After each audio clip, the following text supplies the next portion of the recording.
wabarakatuh. Alhamdulillah wassalatu wassalamu ala Rasulillah Sayyidina Muhammad ibn Abdullah la haula wala quwwata illa billah. Rabbi shrah li sadri wa yassir li amri wa hlul 'uqdatam min lisani yafqahu qawli. Rabbi zidni ilman warzuqni fahman. Amma ba'du. Yang saya hormati Ibu Kepala Sekolah SMP Negeri 274 Jakarta dan Ibu Haja Rosana, Wakil Kepala Sekolah Bidang Guru Bapak Haji Yusri Suwandi, Ibu Rini selaku Wakil Kepala Sekolah Bidang Sarana Prasarana, dan Bapak Ibu ada Bapak Hasan selaku staf dan Bapak Ibu yang lain. Alhamdulillah pada kesempatan pagi hari ini bisa memenuhi undangan saya dalam rangka acara diseminasi budaya positif dari angkatan 9 calon guru penggerak SMP Negeri 274 Jakarta. Perkenalkan, nama saya Firman dan ini guru mengajar praktik dan fasilitatornya yang selama ini membimbing saya, sehingga pada kesempatan pagi hari ini saya harus menyampaikan, memaparkan tentang budaya positif yang kami dapat di pelatihan guru penggerak angkatan 9. Puji syukur kita panjatkan kepada Allah Subhanahu wa Ta'ala. Alhamdulillah pada pagi hari ini tidak bisa kumpul. Salam dan salam tak lupa kita hadirkan, kita sanjungkan kepada junjungan kita baginda Nabi besar Muhammad Sallallahu Alaihi Wasallam. Bapak guru hebat yang saya hormati, pada kesempatan kali ini saya akan memaparkan atau diseminasi budaya positif. Materi yang sudah saya dapat, kita langsung saja ke materi berikutnya, slide berikutnya. Jadi tujuan dari diadakannya diseminasi ini terkait tentang budaya positif adalah agar saya CGP itu bisa menyampaikan, memaparkan, menularkan dan menjelaskan pengetahuan yang saya miliki dari pelatihan guru penggerak tentang budaya positif.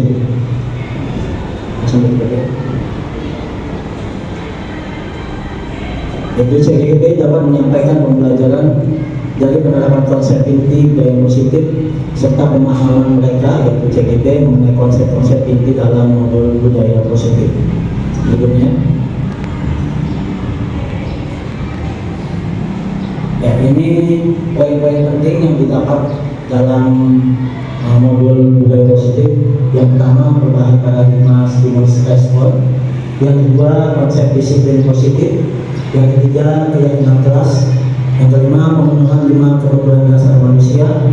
Dan yang kelima, 5 posisi kontrol. Dan terakhir yang kelima, yaitu segitiga restitusi. Berikutnya, ya.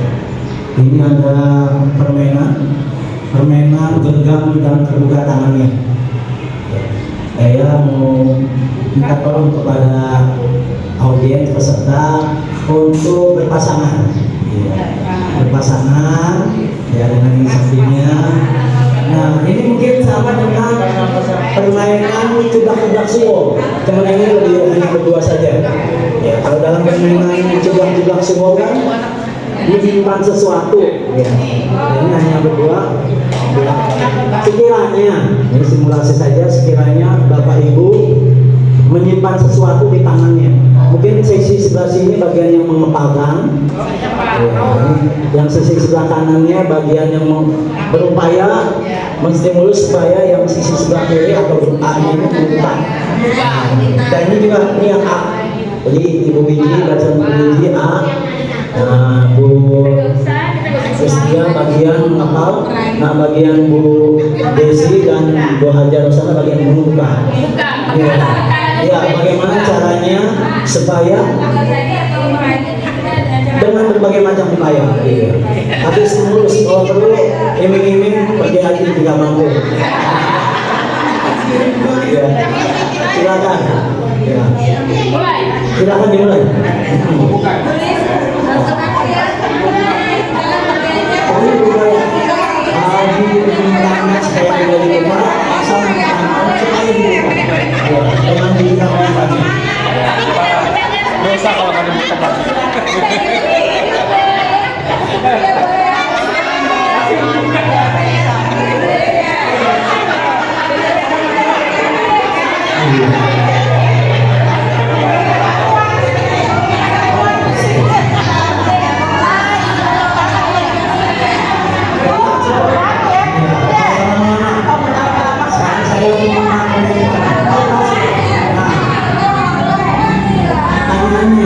Untuk kelompok yang menggenggam tangannya, pertanyaannya ini kepada Bu Irda yang membuka.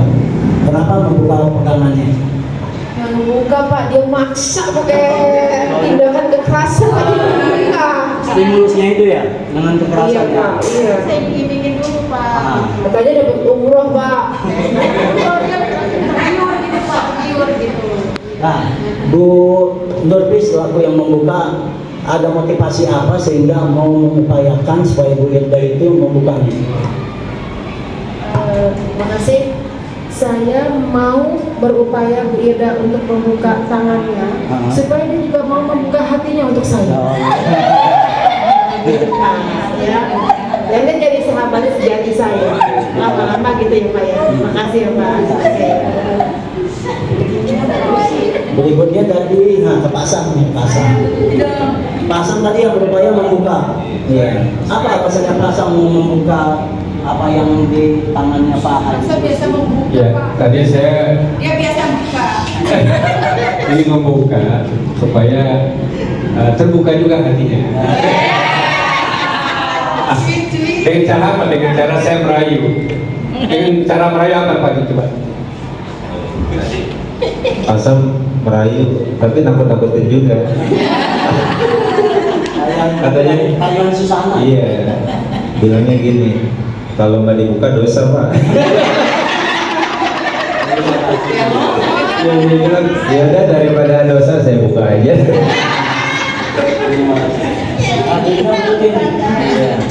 Jadi bagian yang membuka. Oh ya. Kalau saya rasa ingin tahu saya besar apa sih yang digenggam sama Bu Ana, ya istilah saya itu kepo. Ya, Pak, saran saya sebegitu kerasnya, begitu kuatnya Bu Ana menggenggam. Itu semakin digenggam makin susah, semakin Usahanya makin besar. semakin besar keinginan saya. Itu Pak, terima kasih. Kalau Bu Ana sendiri selaku yang menggenggam ya, yang menyimpan rahasia, apa ini sehingga mau mempertahankan? Berhasil ada ini Pak? Kenapa ini? Ya, karena menurut saya apa yang menjadi rahasia saya harus saya tidak perlu ada yang tahu, cukup saya saja yang tahu. Terima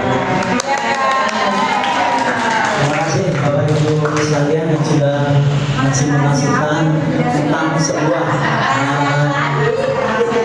motivasi teori kontrol. Jadi tadi masing-masing bagian kelompok A memegang menyimpan rahasia yang sudah dimiliki. Ada yang berhasil mempertahankannya dan juga ada yang tidak berhasil melepaskannya. Pasti ada sesuatu, ada motif di dalamnya. Bahwa ingat, setiap apa yang kita lakukan, ya baik atau buruk pasti ada motifnya. Ya. Selanjutnya Miss, jadi untuk apa yang tadi kita lakukan, ya, bahwa antara yang membuka dan yang menutup itu variasi tadi. Ada yang berhasil mempertahankannya dan ada yang berhasil tetap bisa membuka. Lalu yang ketiga, siapakah yang memegang kontrol masalahnya? Ya, apakah si stimulan atau si yang menggenggam tadi, menggenggam rahasia? Ya, bahwa siapakah yang sesungguhnya memegang kontrol, yang menutup kepala tangan atau yang berusaha? Jawabannya tentu kita semua. Ya, kita yang memegang kontrol akan tangan kita, ya, dari kelompok A dan kelompok C tadi yang menggenggam. Maka dengan berupaya sekuat tenaga rahasia tersebut, ya, mengontrol tangannya agar tidak terbuka. Jadi siapakah yang menggenggam, yang memiliki kontrol, ya kita semua. Ya, terutama dalam bidang pendidikan saat ini. Selanjutnya, ya ini tentang miskonsepsi terkait tadi ya mengontrol. Ya, yang pertama ada anggapan bahwa guru itu bisa mengontrol muridnya. Itu beranggapan. Yang kedua, bahwa semua penguatan efektif yang kita positif yang kita lakukan itu efektif bermanfaat untuk peserta didik. Seolah-olah apa yang kita lakukan itu baik untuk mereka, bagus untuk mereka, dan bisa digunakan di kehidupan mereka berikutnya. Itu anggapan kita. Lalu yang ketiga, ada ilusi bahwa kritik dan membuat orang merasa bersalah dapat menguatkan karakter. Jadi dengan dikritik itu anak, dengan dikritik itu mungkin adik kita atau saudara kita, maka itu akan menguatkan karakter mereka. Itu anggapan kita, bahwa apa yang kita lakukan itu seolah-olah itu akan memberikan nilai positif bagi mereka. Lalu yang terakhir, ya, yang berikutnya adalah bahwa orang dewasa memiliki hak untuk memaksa.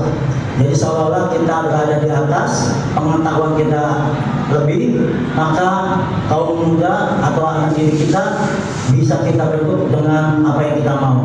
Perlu diketahui Bapak Ibu sekalian, berdasarkan teori pendidikan ada 3, bahwa peserta itu atau anak didik itu ada yang beranggapan seperti kertas kosong. Kita guru yang menuliskannya. Ya. Lalu ada kedua yang berpendapat bahwa peserta didik itu seperti kertas yang sudah tertulis secara samar-samar. Nah, kita peserta guru itulah yang mengembangkannya. Lalu ada hal-hal positif yang baik itu dikembangkan, dikuatkan oleh kita sebagai pemimpin. Sementara hal-hal yang negatif kita upayakan tidak tumbuh, kalau bisa dihapuskan. Itu teori pendidikan tentang bahwa anggapan yang sudah terjadi saat ini, yang mungkin sudah berlangsung adalah merupakan miskonsepsi atau kesalahan dalam memahami. Berikutnya, ini tadi tentang penjelasan ilusi guru mengontrol murid. Pada dasarnya kita dapat memaksa murid untuk berbuat sesuatu jikalau murid tersebut memilih untuk tidak melakukannya. Walaupun tampaknya guru sedang mengontrol murid, dengan demikian terjadi karena murid sedang mengizinkan dirinya untuk dikontrol.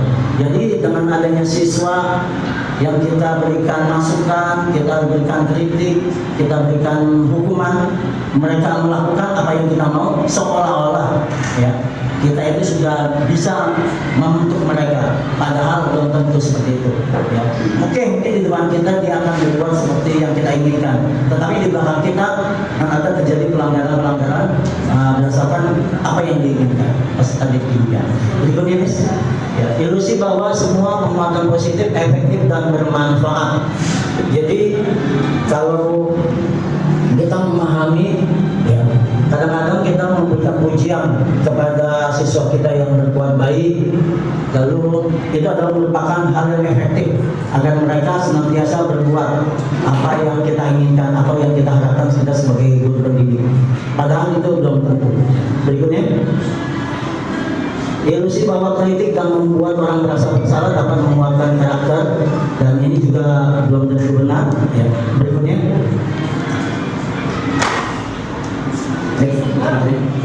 nah ini tentang orang dewasa memiliki hak untuk memaksa. Nah ini ada ilustrasi seolah-olah kita berada di atas, kita lebih kuat, kita lebih hebat, pengetahuan kita lebih banyak. Peserta didik itu seperti kertas kosong. Itulah yang menjadi kesalahan pemahaman kita terhadap peserta didik. Berikutnya, bagaimana seseorang bisa berubah dari paradigma stimulus respon kepada pendekatan teori kontrol? Ya, perlu diketahui, ini ada pendapat dari Stephen R. Covey.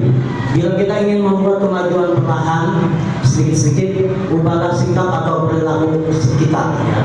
Namun bila kita ingin memperbaiki cara utama kita, maka kita perlu mengubah kerangka acuan kita.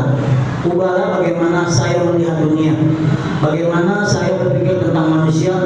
Ubahlah paradigma saya, skema pemahaman dan penjelasan aspek-aspek tertentu terkait tentang realitas. Ini artinya kalau kita ingin melakukan suatu terkontrol, kita harus berpikir lebih luas tentang apa yang dilakukan oleh seseorang. Jangan kita memandang peserta didik dengan kacamata kita seorang.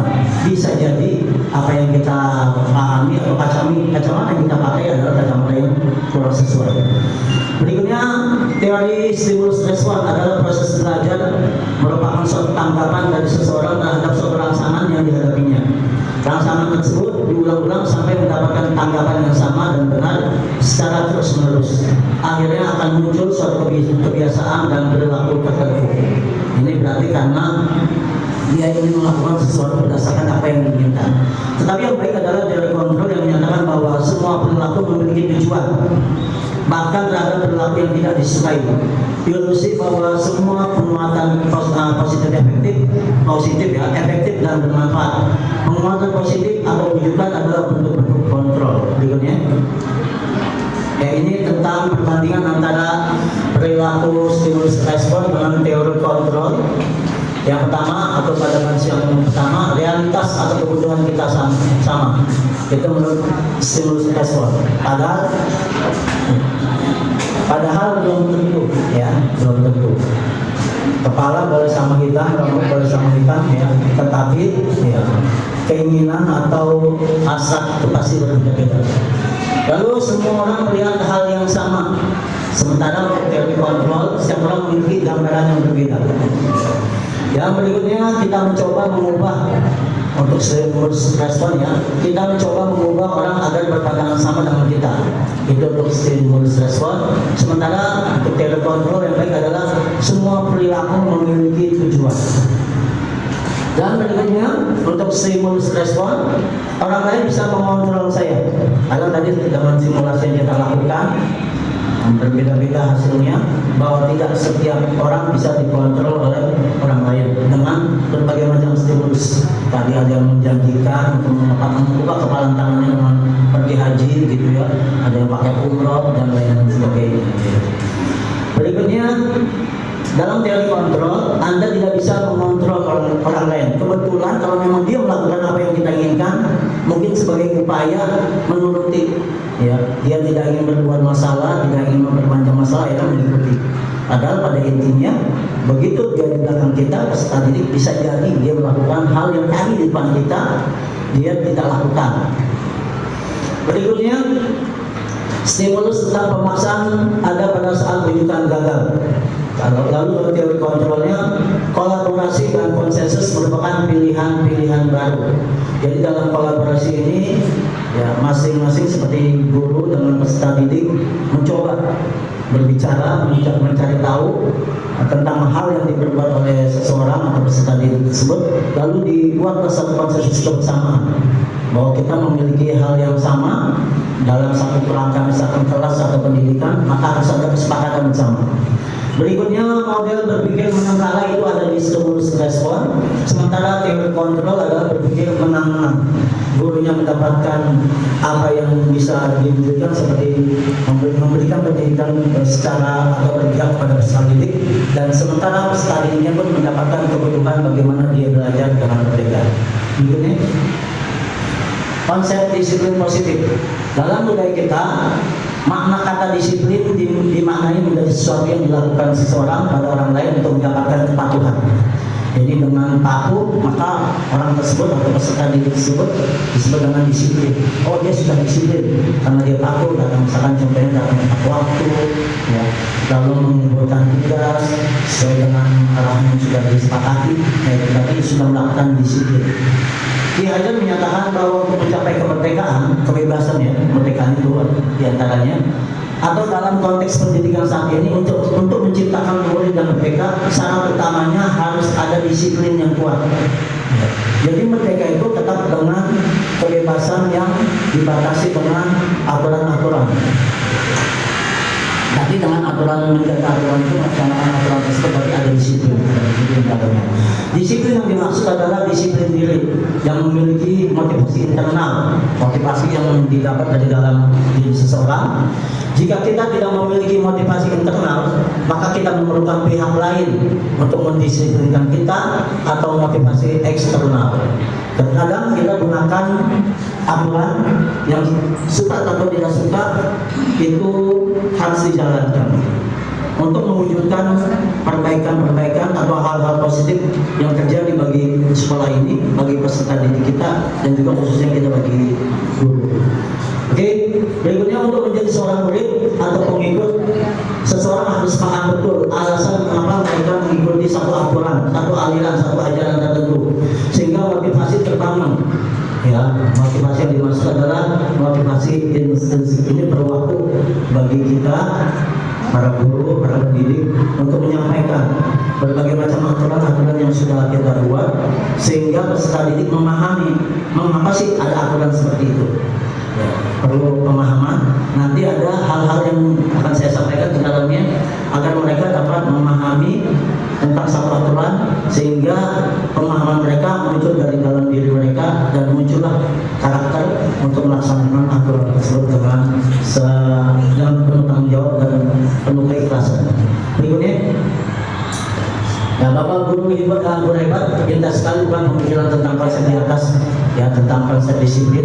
Betapa kalau kita melaksanakan disiplin, ya, terjadilah harmonisasi di mana mungkin kalau kata Bu Tuti selaku kesiswaan itu tidak adanya pelanggaran-pelanggaran. Siswa yang masuk mungkin 0%, yang terlambat pun 0%. Karena setiap peserta didik dan guru pun sudah melaksanakan disiplin positif tersebut. Berikutnya. Nah, ini contoh nilai-nilai kebajikan. Mengapa sih disiplin positif itu bisa muncul? Karena ada nilai-nilai kebajikan di dalamnya. Ini contoh-contohnya, contoh nilai-nilai kebajikan dari satu profil pelajaran Pancasila yang sudah kita ketahui. Lalu ada organisasi lain, ya, bahwa nilai-nilai kebajikan itu ada empati, bersuara hati, ya, kontrol diri, rasa hormat, kebaikan, toleransi, dan keadilan. Contoh yang lainnya toleransi dari apa institusi atau organisasi YPP, ya, PIP maksudnya. Toleransi, rasa hormat, integritas, mandiri, menghargai, antusias, empati, keingintahuan, kreativitas, kerjasama, percaya diri, dan komitmen. Nah, ini nilai kebajikan yang saya ambil dari poin 6 dan 7 pada visi misi SMP 2004, bahwa peserta nilai kebajikannya adalah berupa beriman, bertakwa, berperilaku terpuji, bersikap sopan, berkata jujur, dan bergotong royong. Ini memang kalimatnya masih abstrak. Ya, memang idealnya suatu nilai-nilai kebajikan atau keyakinan itu harus bernilai menyeluruh. Nah, bagaimana agar peserta didik dapat memahaminya? Itu ada tahapan-tahapannya. Ya, berikutnya. Ya, bandingkan dengan yang tadi, ya, dengan yang punya kita SMP Negeri 74 Jakarta. Ya. Nah, ini kalau memang terjadi perbedaan dan tidak sesuai, maka dalam langkah berikutnya kita harus ada pengembangan, ya, pengembangan bahasa perubahan tentang visi-visi. Next, begini. Kita cepat saja. Ya, ini tentang motivasi. Ya, oke, kita coba nih. Strategi apa? Ada definisi, ya, strategi. Karena ini masing-masing tugas yang saya dapatkan di LMS. Strategi apa yang selama ini Bapak Ibu terapkan untuk menerapkan disiplin positif pada murid-murid Anda? Bagaimana hasilnya pada perilaku murid-murid Anda? Kalau yang saya jawab di tugas LMS saya, strategi yang saya lakukan, ya, selaku guru kan ada bahwa guru itu harus memiliki tauladan yang baik. Maka dimulai dari diri saya dulu. Saya tunjukkan sebisa mungkin tentang perilaku-perilaku yang baik seorang guru, tentang kejujuran, tanggung jawab, dan yang lainnya. Dari situ, ya, dari perilaku kita keseharian di saat mengajar atau di luar mengajar, maka murid akan dapat melihat apa yang kita lakukan. Lalu yang kedua, diterapkan dalam proses pembelajaran.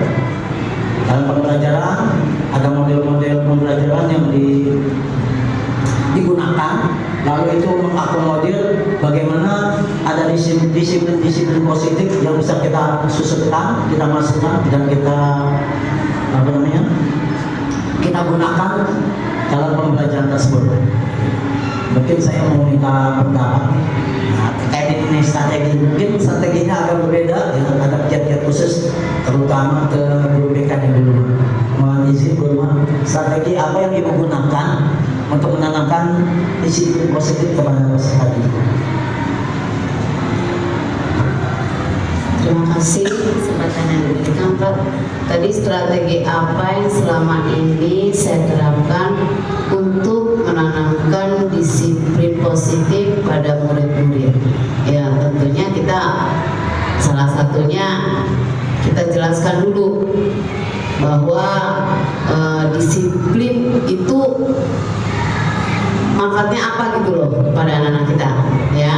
Dan tentunya kalau kamu tidak melanggar disiplin, maka tentunya ada sanksi yang akan kamu terima gitu loh Pak. Jadi ya saya memberikan ini aja Pak, apa namanya, kayak motivasi gitu kepada anak-anak kita gitu loh, supaya mereka mau apa namanya, disiplin. Halo ya. Jadi gitu aja gitu Pak. Ya. Cukup? Oke. Terima kasih sebelumnya. Ya. Jadi beliau memberikan motivasi tentang disiplin yang itu sendiri agar si peserta didik melaksanakan ketentuan atau kepatuhan yang sudah berlangsung di atau berlaku di lingkungan kita. Ada yang bisa menambahkan mungkin tentang strategi apa nih? Ya kalau tadi kan saya sudah sampaikan tentang keterkaitan, lalu saya masukkan dalam model-model pembelajaran di dalamnya tentang disiplin prosedur itu. Lalu kalau belum tadi menyampaikan bahwa akan memberikan motivasi, ada yang mau menambahkan kira-kira strategi apa yang sudah digunakan? Ya. Bu Nurbi, biasanya guru BK banyak pikirnya. Ya, sambil berpikir nanti ada kesempatan nanti saya memberikan jawabannya. Berikut Miss ya, tentang ya, nilai-nilai kebajikan apa yang Anda rasakan penting saat ini untuk ditanamkan pada murid-murid Anda di kelas atau di sekolah Anda. Mengapa? Untuk jawaban ini di LMS saya poin nomor 1 saya tulis peserta didik yang beriman dan bertakwa. Kalau saya ya, yang ditanamkan. Jadi kalau ukur itu dulu asal mereka, lalu indikasinya apa beriman? Kalau memang peserta didik itu beriman bertakwa, ya sholat rajin, nggak usah disuruh gitu ya. Kan sholat itu poin penting sholatnya adalah yang utama mencegah perbuatan keji dan munkar. Aqimis sholat, inna sholata tanha 'anil fahsya'i wal munkar. Poin penting itu mengapa saya angkat itu? Karena kalau orang sudah beriman bertakwa, dia akan melaksanakan sholat bagi saya yang beragama Islam. Dan sholat yang sudah tegak, yang sudah benar adalah yang bisa menghasilkan personal seseorang, orang tersebut ya bisa mencegah dirinya dari perbuatan keji, perbuatan yang merusak dirinya maupun perbuatan yang merusak orang lain. Mungkin ada yang mau menambahkan tentang nilai kebajikan yang sudah ditanamkan? Ya, silakan Bu Anaja, mohon izin. Terima kasih semuanya. Terima kasih. Nilai-nilai kebajikan yang penting yang kita tanamkan kepada peserta didik kita betul sesuai dengan proyek profil pelajar Pancasila, itu beriman dan bertakwa kepada Tuhan Yang Maha Esa dan berakhlak mulia. Nah, selain itu pada nilai-nilai sila pertama sebenarnya itu termasuk pada Pancasila itu sebenarnya ada sila-sila yang lain yang mengikuti dari sila pertama itu, seperti sila kedua, ketiga, misalnya sila ketiga itu persatuan, berarti bergotong royong. Kemudian sila keempat misalnya musyawarah yang akan kita laksanakan demokrasi hari ini gitu. Dan sila kelima itu keadilan sosial, itu menerapkan tentang keadilan misalnya ya Pak ya. Nah itulah memang sumber kebijakan yang nilai kebijakan yang kita tanamkan pada peserta didik berawal dari sila pertama, yaitu beriman dan bertakwa kepada Tuhan Yang Maha Esa dan berakhlak mulia. Kalau di dalam Pancasila, sila ketuhanan Yang Maha Esa. Terima kasih. Terima kasih. Ada lagi yang menambahkan?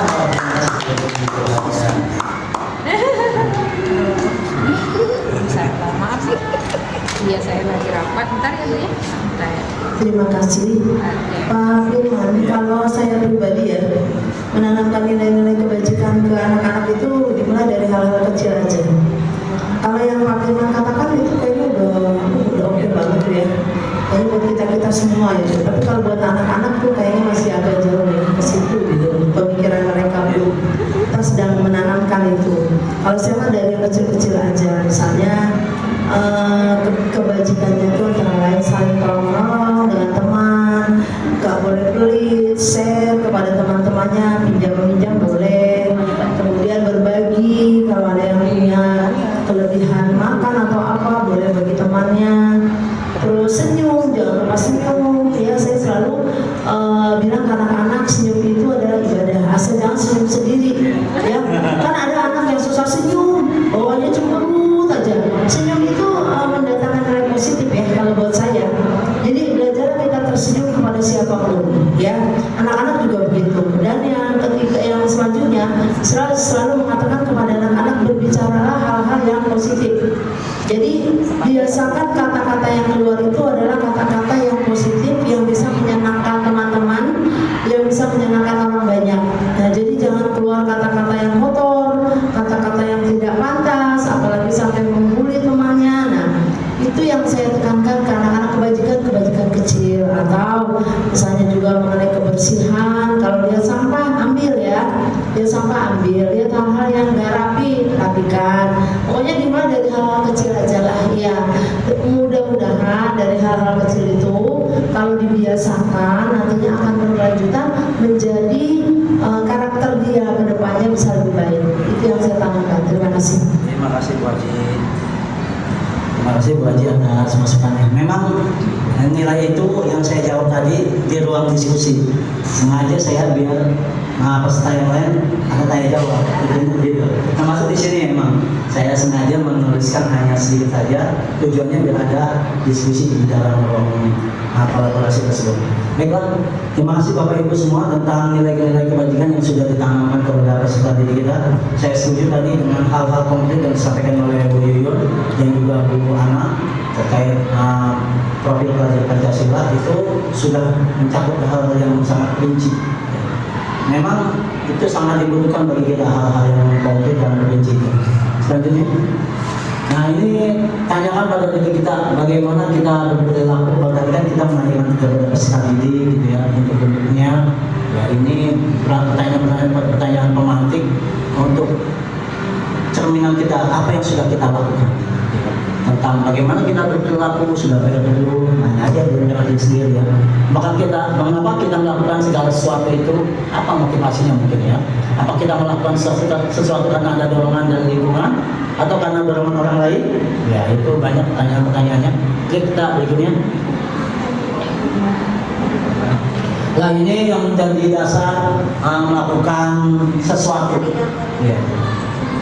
Ini sebenarnya dengan teori yang diberikan oleh para ahli yang ada di ini sejalan dengan Robian Al-Adawi ya. Jadi saya ambil syairnya, ada 3 syair di situ, saya mau nomorin. Kata beliau, jika aku menyembahmu ya Allah karena takut api nerakamu, bakarlah aku di dalamnya. Berarti ini konsep seseorang melakukan perbuatan karena takut dihukum. Gitu. Api neraka itu identik dengan hukuman. Berikutnya kata beliau, jika kita aku menyembahmu karena mengharap surgamu, harapan aku daripadanya. Berarti karena kita ingin mendapatkan penghargaan nih. Ya, jadi dia berdoa, kalau bisa nggak usah ada kasih penghargaan. Lalu yang berikutnya yang ketiga, nah ini yang penting. Namun jika aku menyembahmu ya Allah karena kecintaanku kepadamu, jangan palingkan wajahmu dariku. Jadi poin ketiga ada di slide berikutnya, lebih konkretnya, lebih gampangnya. Ya ini ya tentang gambarannya. Jadi yang ketiga itu adalah motivasi yang sangat bagus ya, berasal dari diri seseorang. Jadi untuk menjadi orang yang mereka inginkan dan menghargai diri sendiri dengan nilai yang mereka percaya. Peserta didik atau kita semua, jadilah perilaku kita karena dimotivasi dengan yang ketiga. Tadi karena kecintaan kita kepada Allah kalau bagi Muslim, dalam hal umum kita lakukan ya karena kita menghargai diri kita, bahwa nilai tersebut adalah harus ada dalam diri kita, nilai positif. Ya berikutnya. Nah ini kita terpakan nih. Nah mungkin karena waktunya nanti lah ya. Saya minta tolong yang belum megang mic ya, Bu Nurti. Bu Nurti silakan. Oke ya. Bu Desi, silakan memilih. Ini kan ada 10 pertanyaan. Nanti dibantu oleh operator, Bu Miss Desi akan memilih dengan apa konsekuensi. Silakan dulu dibaca pertanyaannya. Iya kan? Bisa Iya. Iya. Kalau menurut Ibu, ya. Silakan nomor 1, 2, 3, 4 atau 5 bebas. Dibaca dulu aja. Iya, boleh dibaca 2, yang 5, 3, apa 5? Untuk hukuman, sepertinya saya pilih yang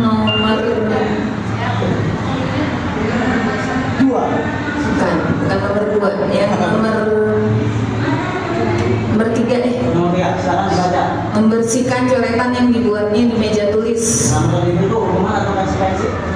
Konsekuensi menurut saya, karena itu kesalahan yang dia buat. Nah, kita lihat coba diklik apakah hukuman itunya kata-kata yang garis bawahi. Nah, ya benar berarti ya. Suaranya nggak muncul. Berikutnya, buat Nisa ya, buat Nisa.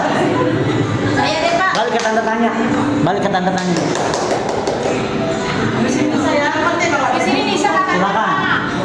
Ya, Saya memiliki nama dari mengelilingi lapangan basket 2 kali karena terlambat hadir di sekolah. Ini menurut saya sih sepertinya hukuman. Hukuman. Silakan.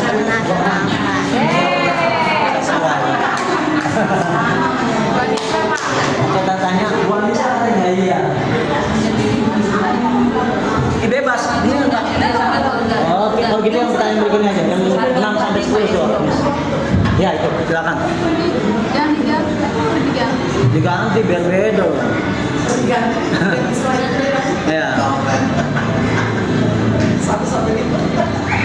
9. Ya bukan duduk di bangku ya, tuh nomor 10 aja tuh, duduk di bangku.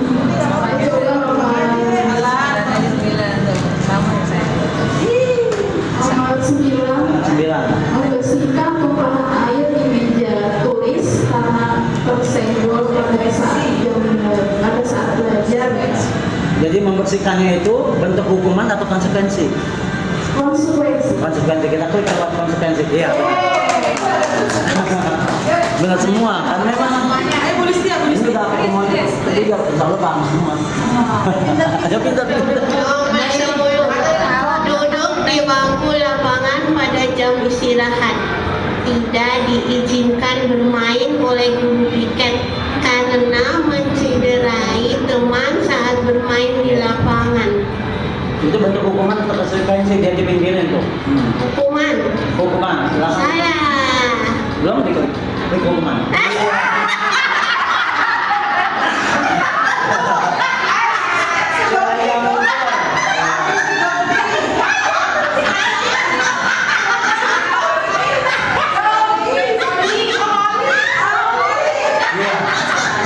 Kita kembali ke yang tadi Miss nomor 10 ya.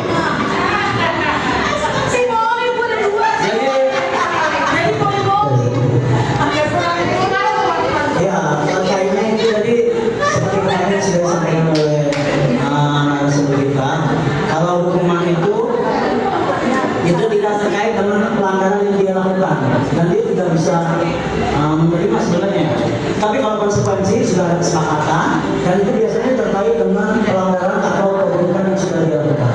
Kayak tadi misalkan nomor 10 yang jawabannya duduk di bangku di pinggir lapangan jam istirahat, tidak diizinkan bermain oleh guru piket karena mencintai teman saat bermain di lapangan.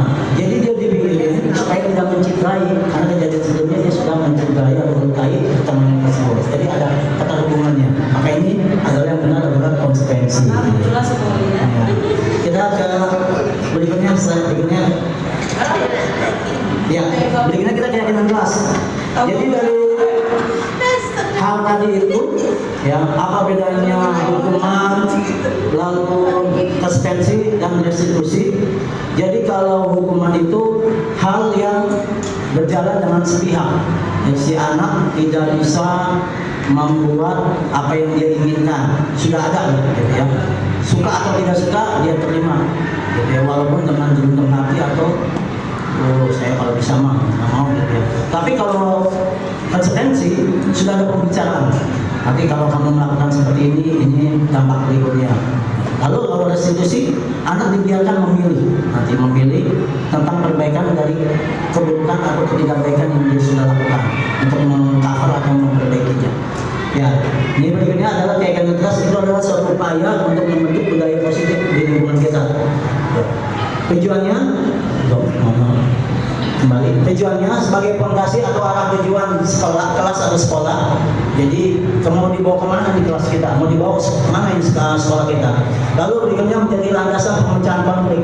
Karena dalam satu kelas pasti rambut boleh hitam tapi pikiran berbeda tadi. Lalu yang berikutnya nomor 2 untuk mengembangkan berpikir kritis. Jadi si anak membiarkan, ya kita berikan kebebasan untuk membuat satu hal-hal kebajikan yang dia muncul dalam dirinya, lalu dituliskan atau disuarakan. Jadi kan dia bersikap kritis tentang satu hal. Seperti contoh, ada anak mengeluh, Pak kelas saya itu agak beda, berisik. Ayo saya timbulkan pertanyaan, maksudnya apa? Nggak bisa ditinggal. Oke, kalau itu kita bikin satu kesepakatan. Dengan suaranya itu tentang kelasnya itu adalah merupakan bentuk kritik, ya, tentang kritis, sifat kritis yang dilihat dari kelasnya. Lalu yang berikutnya kreatif, diajak dari permasalahan tersebut, diajaklah peserta didik untuk kreatif. Bagaimana nih untuk menjawab hal-hal negatif yang ada pada kelas ini? Ya mereka bersuara. Jadi itu namanya kreativitas mereka masing-masing. Kita dulu hanya mengarahkan atau memoles tentang kalimat-kalimat dan sebuah keyakinan kalau memang itu terlalu melebar atau kurang pas kalimatnya. Namanya bahasa anak-anak kadang-kadang itu bahasa pergaulan mereka.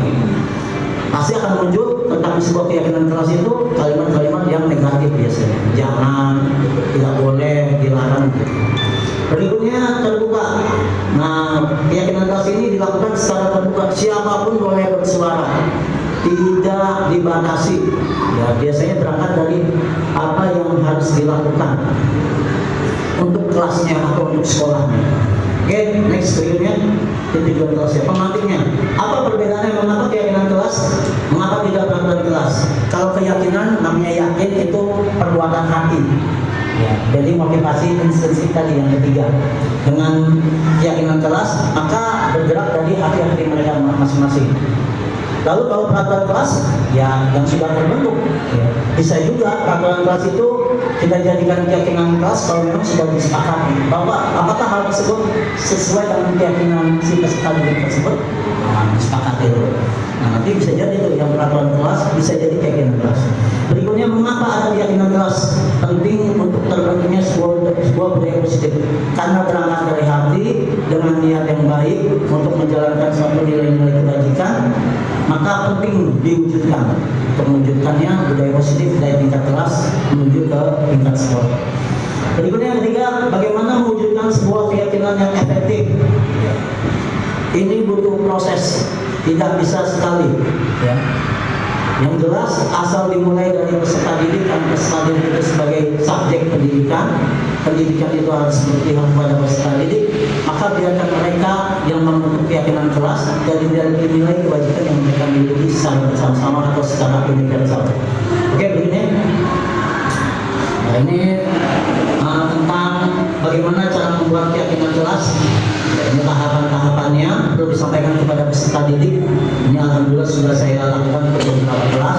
Memang sangat membantu karena dengan begitu kita bisa melakukan restitusi terhadap apa yang dilakukan oleh peserta didik. Sebagai contoh, begitu ada peserta didik kepada peserta didik yang lain, dia berkata kotor seperti yang disampaikan oleh tadi Bu Yuyun. Serta mereka supaya berkata baik. Nah, dengan adanya keyakinan kelas ini bisa dibangun. Anak itu dipanggil, ya, mohon maaf, tadi kayaknya Bapak dengar kata-kata yang tidak baik. Coba kamu, menurut kamu itu bagus apa enggak? Kalau sudah mereka mengatakan, biasanya mereka dengan hati yang walaupun malu-malu mengatakan, iya Pak, mohon maaf. Nah, menurut kamu itu sudah menjadi hal yang melanggar keyakinan kelas kita yang sudah kita bentuk. Nah, kan keyakinan kelas itu sudah dibentuk, kita sudah dibuat, yang tinggal ditunjukkan kepada mereka. Tinggal mereka mereview kembali. Nah, kalau gitu kamu sudah melakukan suatu hal yang tidak baik nih, berkata kotor misalkan. Terus sekarang kamu sudah menyadari bahwa perkataan itu tidak baik. Langkah apa yang akan kamu lakukan untuk memperbaiki kesalahan kamu? Ya, memperbaiki ketidakbaikan kamu.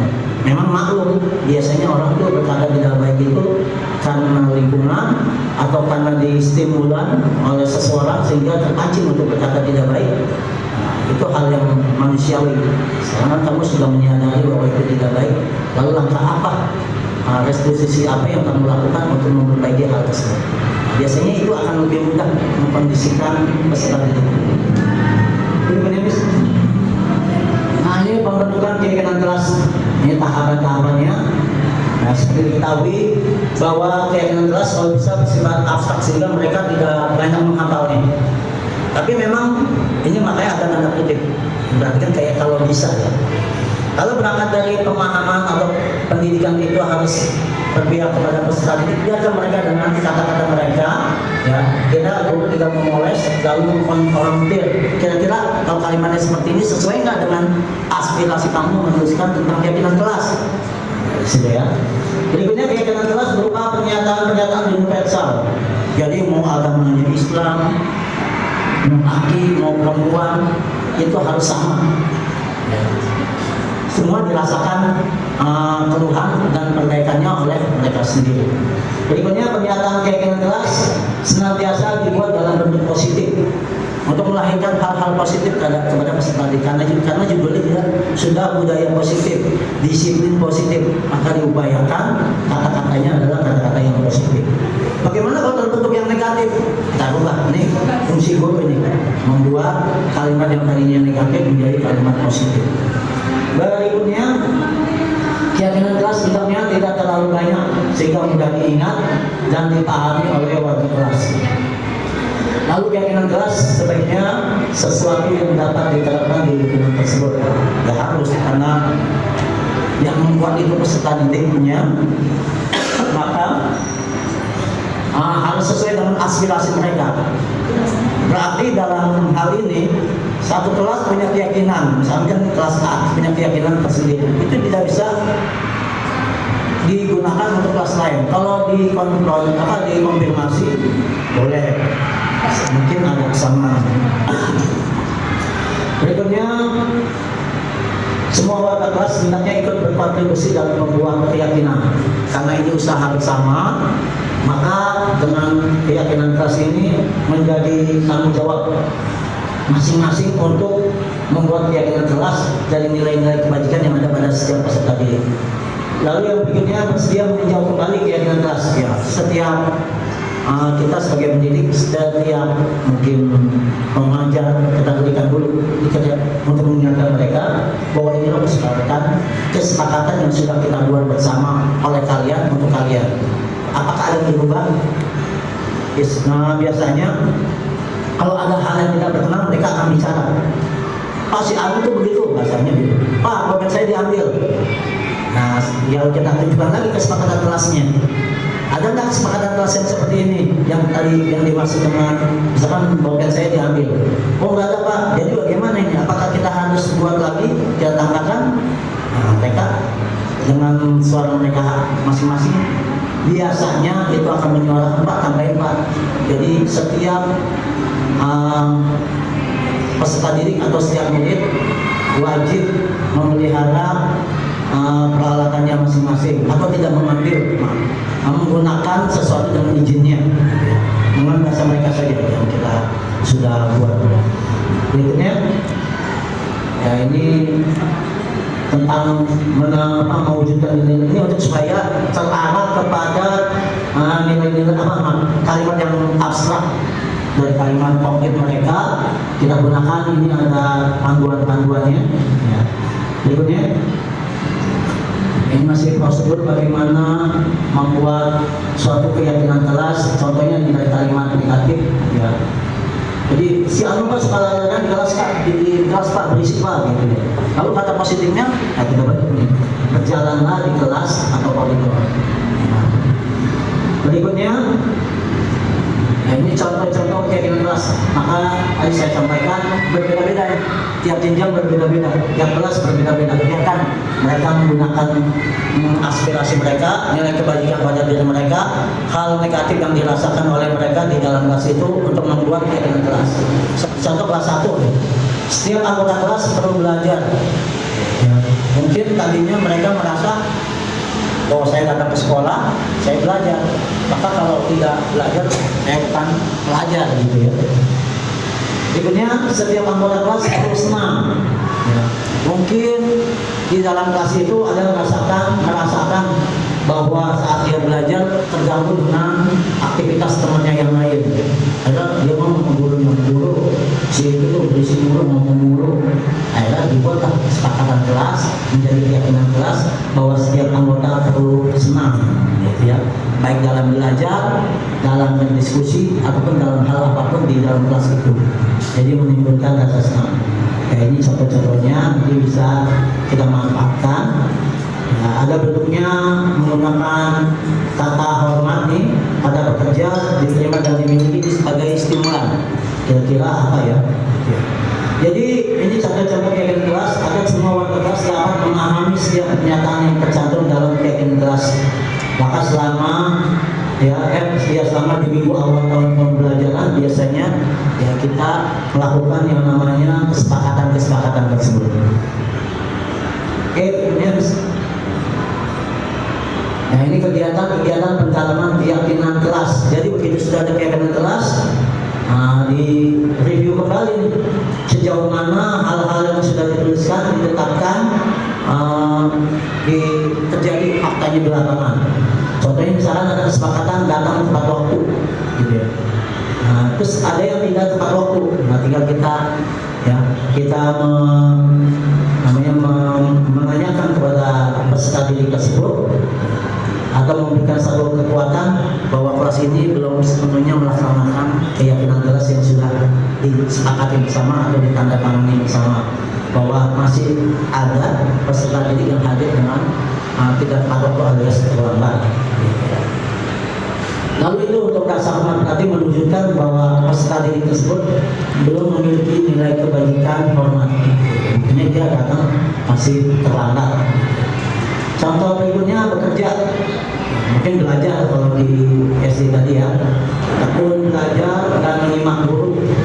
Berarti dia sudah masuk indikasi atau kelas tersebut sudah masuk indikasi melaksanakan keyakinan kelas yaitu belajar. Tapi apabila tidak muncul, maka ini bisa dikoreksi kembali, diingatkan kembali kepada peserta didik bahwa tidak mendengarkan atau tidak alias acuh tak acuh pada saat guru menyampaikan atau peserta didik yang lain membacakan materi atas permintaan dari guru, maka itu adalah merupakan poin penting peserta tersebut atau kelas tersebut belum melaksanakan kegiatan atau kegiatan kelas berupa belajar.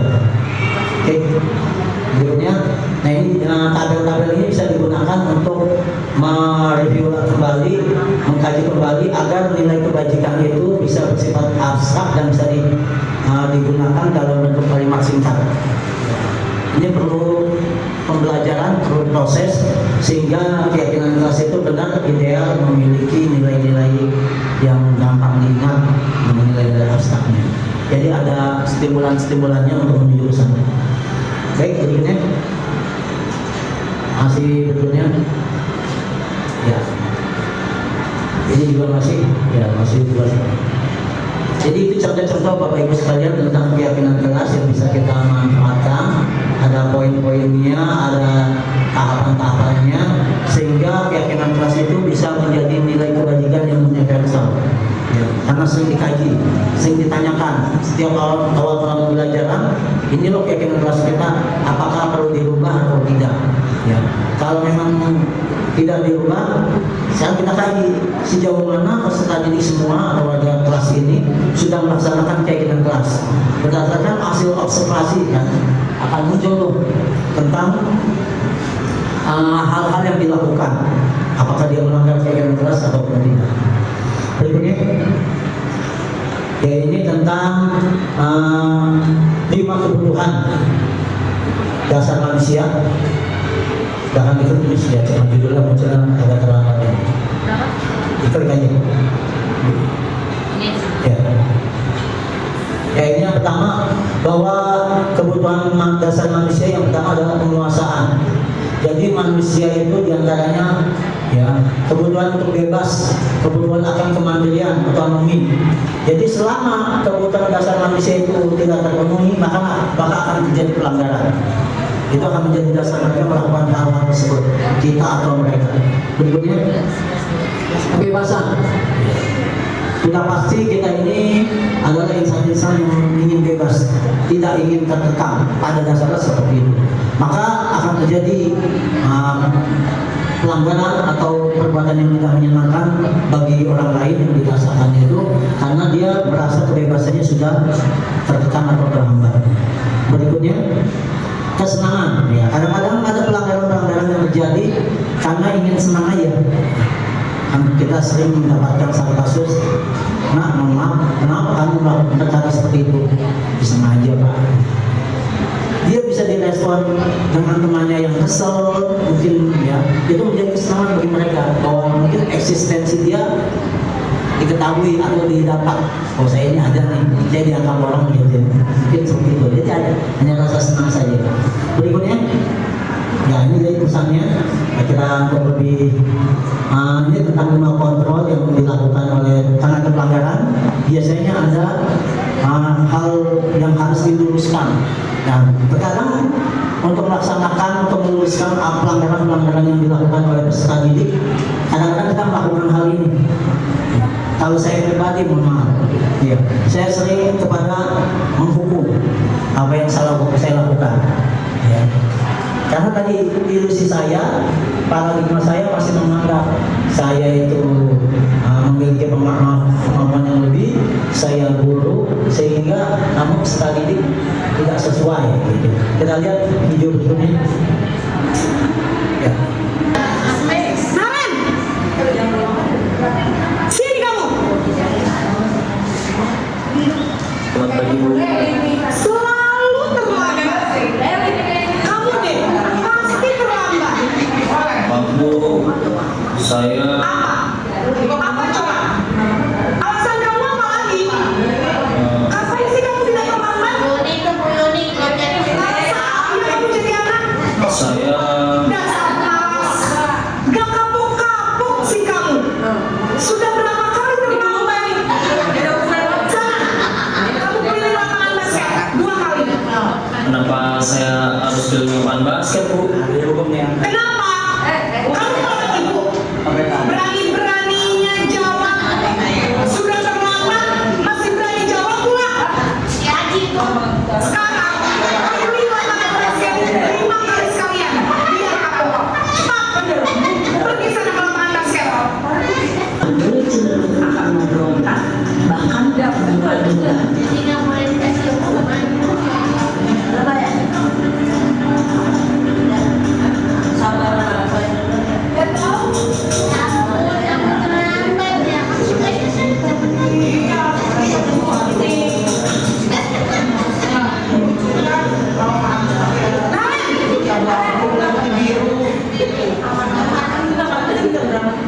Selamat pagi Bu.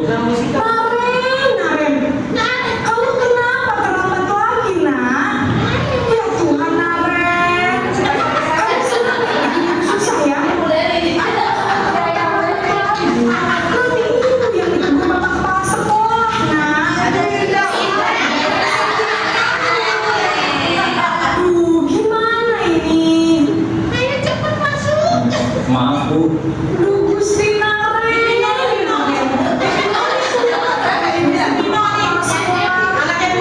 Terus, sekarang ibu harus tulis apa yang ibu absen? Ini kamu sudah sering terlambat loh. Ibu harus apa coba? Maaf Bu. Maaf sekali. Ya sudah, lain kali jangan bikin ibu susah lagi ya nak ya. Gini terus, rasa jangan kalau ibu itu kelas sekolah. Sana cepat ke kelas. Maaf ya Bu. Maaf sekali. Posisi pembuat rasa bersalah berbicara dengan nada tenang, cenderung lembut. Namun kata-kata yang diutarakan membuat murid merasa menjadi orang yang gagal, memandang buruk dirinya sendiri, merasa tidak berharga, dan tidak sanggup membahagiakan orang lain. Ketika guru mengambil posisi pembuat rasa bersalah, murid akan menganggap dirinya yang salah. Ia akan menyimpan emosi negatif tersebut di dalam dirinya.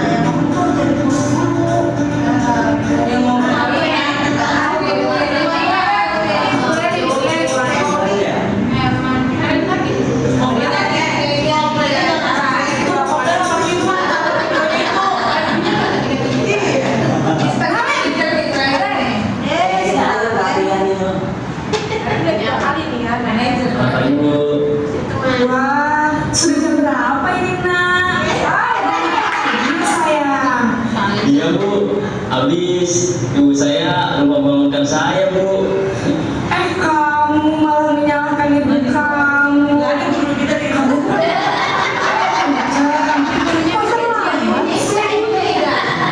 Iya, Bu. Saya memang lambat banget tadi. Jadi biarpun saya lagi kencang, tetap gak kejar, Bu. Ya sudah sana. Nanti lain kali larinya lebih kenceng lagi ya. Biar gak terlambat lagi. Bikin seneng ibu. Demi ibu. Jadi bisa kan? Bisa, Bu. Ya sudah sana beresin kelas. Ibu beresin urusan absen kamu. Kamu ini ada saja. Dalam sesi kemarin, guru berbicara dengan nada suara akrab, cenderung bersenda gurau untuk menjaga suasana tetap santai. Murid akan merasa senang, aman, dan akrab dengan guru. Identitas yang tercipta adalah identitas sukses atau berhasil. Namun, lingkungannya, karena ini masih dalam eksternal, maka ada faktor ketergantungan dan pada orang tertentu. Di sini, absennya sehingga lain waktu murid bisa berperilaku baik, namun hanya kepada orang-orang tertentu saja.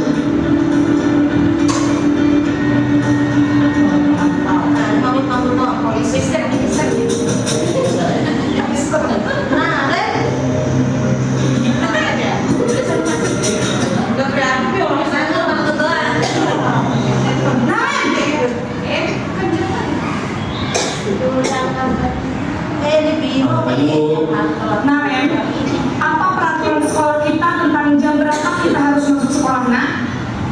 Kita harus di sekolah jam 7, Bu. Iya, sekarang sudah jam 7.20. Sekarang sudah tahu konsekuensinya juga lambat hari. Paham, Bu. Saya harus tinggal kelas pas jam istirahat selama 20 menit. Iya benar, konsekuensinya demikian. Jadi nanti jam 9.30 pas istirahat, kamu harus tinggal di kelas, kerjakan tugas tambahan untuk ketertinggalan kamu, ya? Baik, Bu. Posisi pemantau mengandalkan penghitungan atau data untuk mengontrol murid. Guru mengarahkan murid berdasarkan peraturan dan konsekuensi. Seorang pemantau menunjukkan bahasa tubuh dan ekspresi wajah yang datar dan cenderung formal.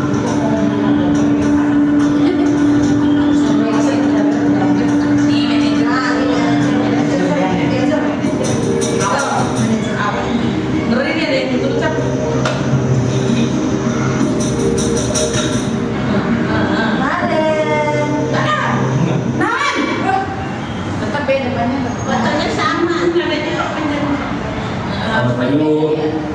Selamat pagi, Naren. Saya terlambat. Iya, sekolah masuknya jam 7, sekarang sudah jam 7.20. Jadi sekarang bagaimana ini, Naren? Maaf, Bu. Saya lupa setel alarm saya semalam. Baiklah, menurut kamu, keyakinan sekolah yang mana yang perlu kamu tingkatkan? Menghargai diri sendiri dan orang lain mungkin, ya, Bu. Setuju. Jadi, apakah Naren meyakini prinsip saling menghormati tersebut? Iya, Bu. Saya meyakininya. Apakah Naren bersedia memperbaiki masalah keterlambatan ini? Bersedia, Bu. Bagaimana kamu akan memperbaiki masalah keterlambatan ini? Saya akan coba untuk tidak lupa menyetel alarm saya, Bu. Baik, kalau ada orang yang alarm, ada orang yang kira-kira bisa bantu mengingatkan tidak? Ada, Bu. Kakak saya, Kak Emma. Ada lagi selain Kak Emma? Selain Kak Emma, ada ibu saya. Baik, jadi yang mengingatkan Naren adalah Kak Emma dan ibu kamu, ya? Kira-kira akan mulai set alarm kapan, Naren? Setelah pulang sekolah, akan segera saya lakukan. Baik, jadi Naren akan setel alarm untuk bangun besok pagi dan akan diingatkan oleh kakak dan ibu dan Naren, ya? Ada lagi yang mungkin perlu dilakukan, Naren? Agar tidak terlambat bangun lagi, ya? Tidak ada, Bu. Baik, Naren. Terima kasih untuk kerjasama kamu. Sekarang kamu perlu kembali ke kelas untuk belajar. Baik, Bu. Terima kasih.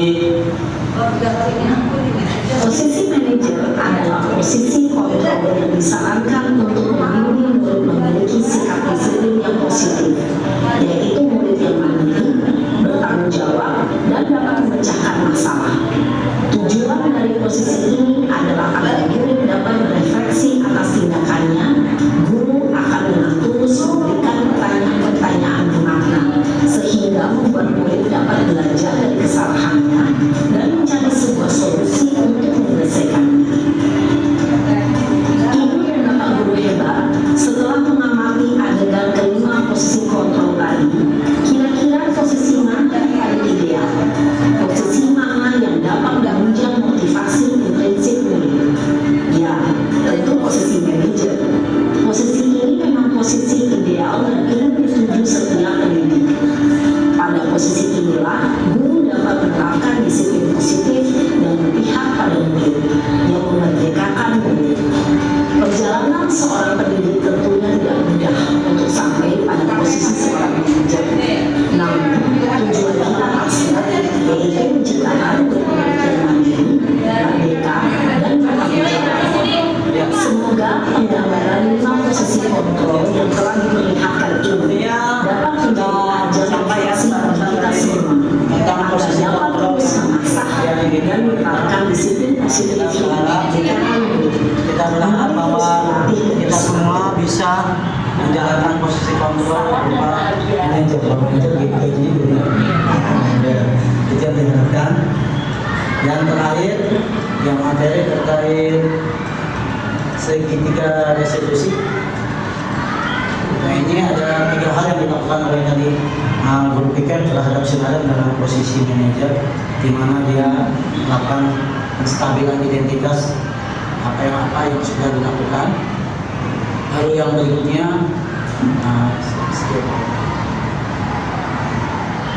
adalah melakukan validasi tindakan salah. Di sini guru menggunakan kalimat-kalimat yang memancing peserta didik untuk bisa lebih baik lagi untuk berbuat. Contohnya ya, padahal kamu bisa melakukan yang ini dulu dan ini. Sangat contohnya sinaren itu dengan dia terlambat besoknya, kalau itu besok mudahnya setengah 8 lah, kira-kira jam 7.20, jam 7.30 dan selanjutnya. Nah ini pertanyaan tersebut disampaikan kepada guru pikir yang tadi, ya kamu masih bisa dalam 7.20 lebih bagus, tapi lebih baik lagi kalau memang besok lebih awal lagi datangnya dengan upaya-upaya seperti ada kakaknya yang membangunkan, mulai alarm, terus juga ada ibunya yang juga berupaya untuk membangunkan. Lalu yang berikutnya, segitiga penanganan berikutnya adalah segitiga menanyakan keyakinan. Kalau udah begitu, tadi di dialog itu disampaikan apa yang bisa kamu lakukan untuk memperbaiki keadaan bahwa kamu ini satu drama dari si Nada tadi menyampaikan bahwa saya bisa menyalakan alat terus minta tolong kepada ibu dan kakaknya dalam upaya dia bangun lebih pagi. Itu adalah hal-hal yang dilakukan. Salah satu contohnya terhadap peserta didik yang datang terlambat. Mungkin nanti bisa kita manfaatkan dengan kasus-kasus yang lain dengan cara-cara yang sudah saya sampaikan, bahwa ada 3 hal dalam segitiga restitusi yang dilakukan untuk upaya memperbaiki keadaan atau perilaku peserta didik kita menuju arah yang lebih baik atau menjadi identitas yang berhasil. Mungkin hanya itu yang bisa saya sampaikan. Terima kasih kepada Bapak Ibu guru hebat yang pada kesempatan pagi hari ini mau menyerahkan pengetahuan. Ya, saya rasa Bapak Ibu lebih berpengalaman. Tujuan saya di sini bukan menggarami laut ya, tapi sekedar penguatan dan melaksanakan apa yang saya lakukan. Mungkin itu saja, kalau lebihnya mohon maaf. Terima kasih atas segala kesempatan, perhatian dan